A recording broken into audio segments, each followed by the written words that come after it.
Okay, well, that build served me well before, so may as well stick with it. Actually, you know what? No, I'm going to switch to my, where is it?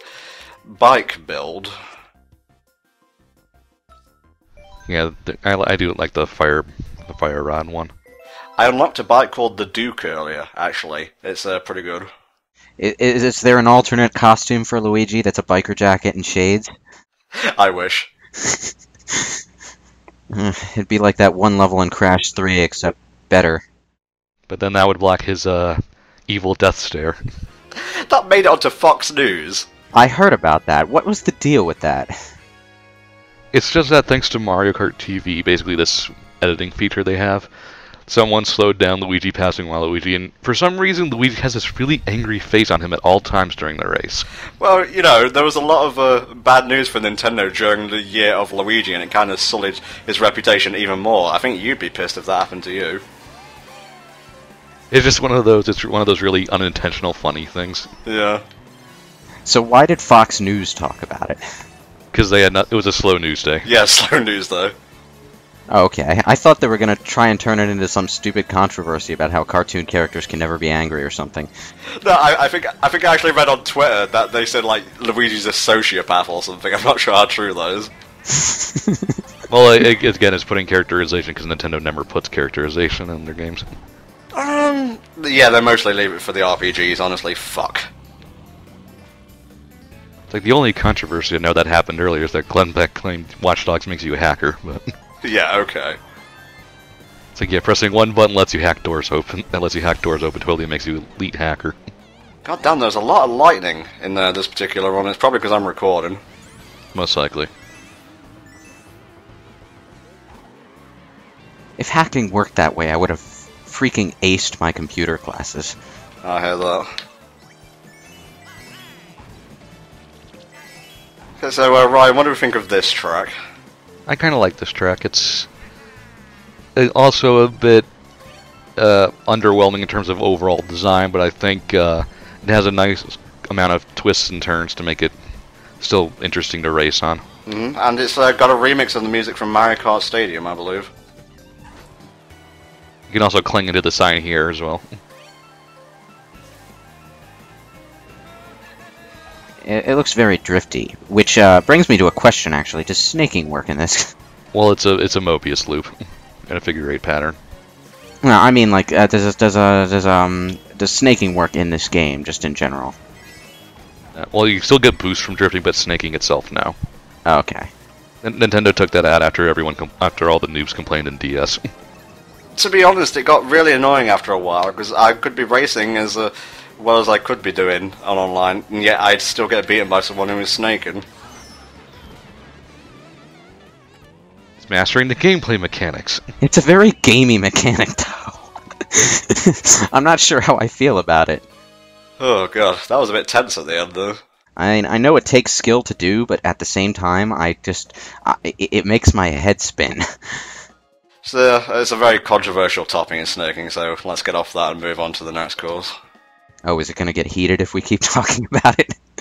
The heatedest.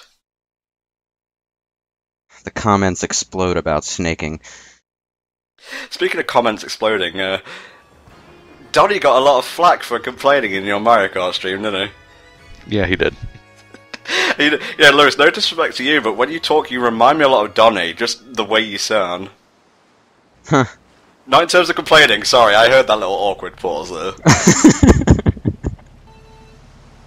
Yeah, so now we're at Toad Harbor, a really nice level, I think. Oh, hell yeah. Looks nice, great music. A little bit of Sonic in the music, I think.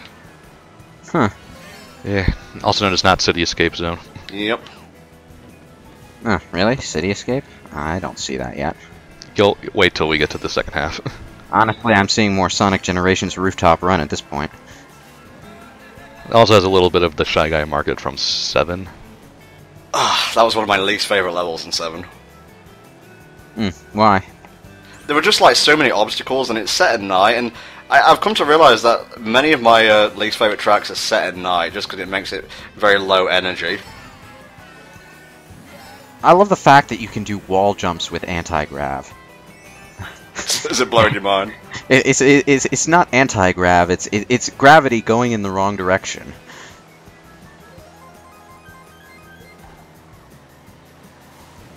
I think I can sort of see what you were talking about.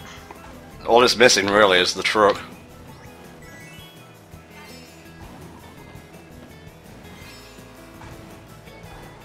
So you're gonna take the second route up on top? That's faster. I'll probably do that on the last lap. Okay. I don't know all the shortcuts, but I know enough to get by. Well, like most Mario Karts, a number of them are really only feasible if you have a mushroom. Yeah. Remind me... Oh, the mushroom is the boost. Right. How long has it been since you played at Mario Kart, mate? Well, I haven't had a Wii in ages, and there was the trip, in which there was Mario Kart 64, but that didn't last terribly long.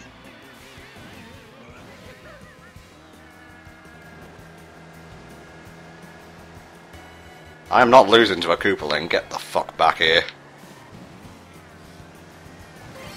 So who would it be okay to lose to? Anyone who wasn't a Koopa, a baby, or a metal character. So basically one of the 8 characters from that Mario Kart 64. Pretty much. One of the veterans. You guys remember when highways actually meant roads that were set high up and just didn't refer to generic speed roads? Not really, mate. I don't either. I know it was a thing at some point. Could be like that highway in Japan that goes through the building. That sounds awesome. It sounds almost like this track.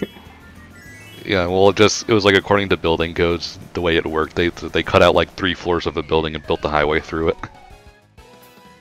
It's very subtle, but I'm already feeling a slight difficulty bump. I think this always happens in the second cup. The computer senses you're getting complacent, so it strikes. Or you're playing too well at the game. We need to take you down a notch. It's actually Miyamoto sitting there and manually flipping a switch from like easy to hard. Every fighting game ever. I just remember early on when they announced that you'd finally have an item switch for online stuff. When the directors and stuff were like, oh, we always try and balance the items. It's like, no, you haven't. Not till this game, anyway. The balance, like I mentioned in the Mushroom Cup, is really weird because it seems to place more emphasis on like speed-based items like mushrooms. You'll get mushrooms out the ass in this game. Yeah, even in first place, I've gotten a mushroom. It's like on those rare times the Blue Shell has screwed me over of a race, particularly in 150cc Special. It's like, I just wanted to take a plane to Japan to smack the director in the back of the head. It's like, this is why you balance shit. What do we think about this level here? Obviously very apt to have Luigi in a Haunted Mansion level. I really like this level. I don't mind it, but whenever it comes up online, I'm like, oh, I'd much rather be playing like Toad Harbor or something. One of those levels that can screw you over. Not particularly. I just feel that with the haunted gimmick and how tricksy the ghost houses have always been, that the anti-grav kind of works here. I'm being favoured with a lot of red shells in this particular run.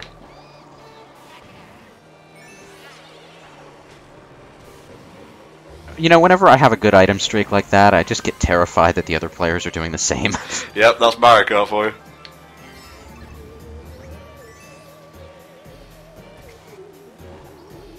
So what do you feel about the coin mechanic coming back again?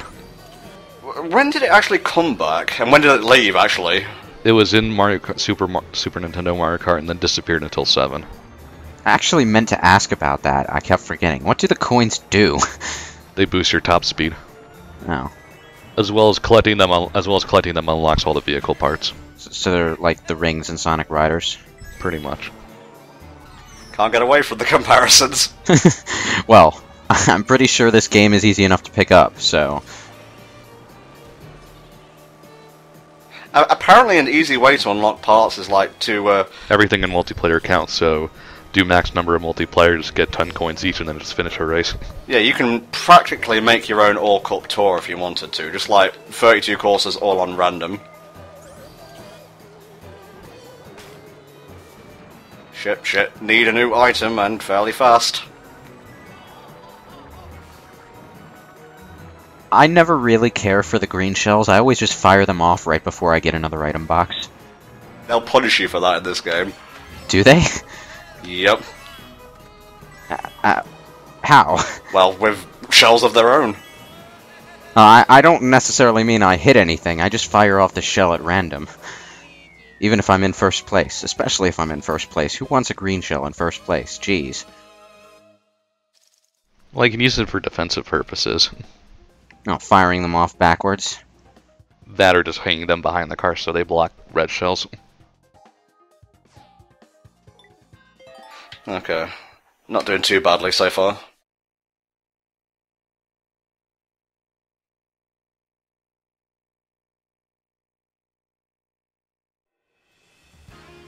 Oh, now this is a particularly good course. Probably one of my favourites to play online, actually.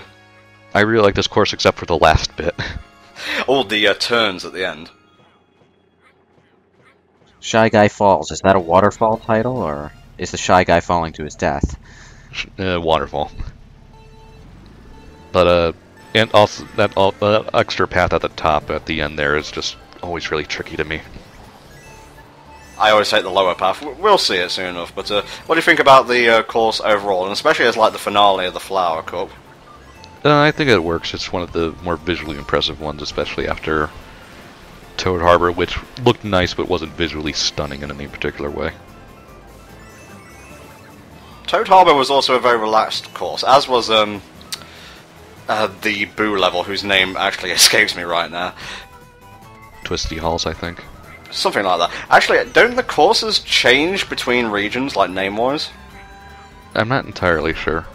Because I know one of the vehicles, which is called, I think, the Bounder over here, is called the Sneaker in America.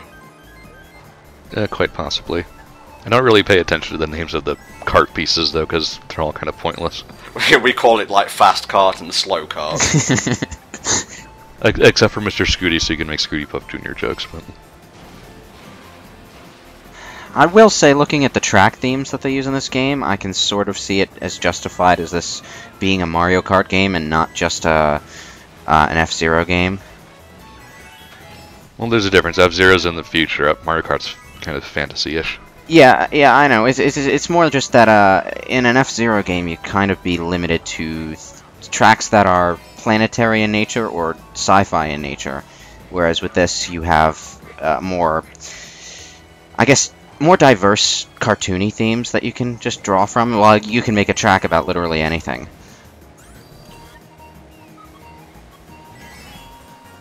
I just find it charming is all.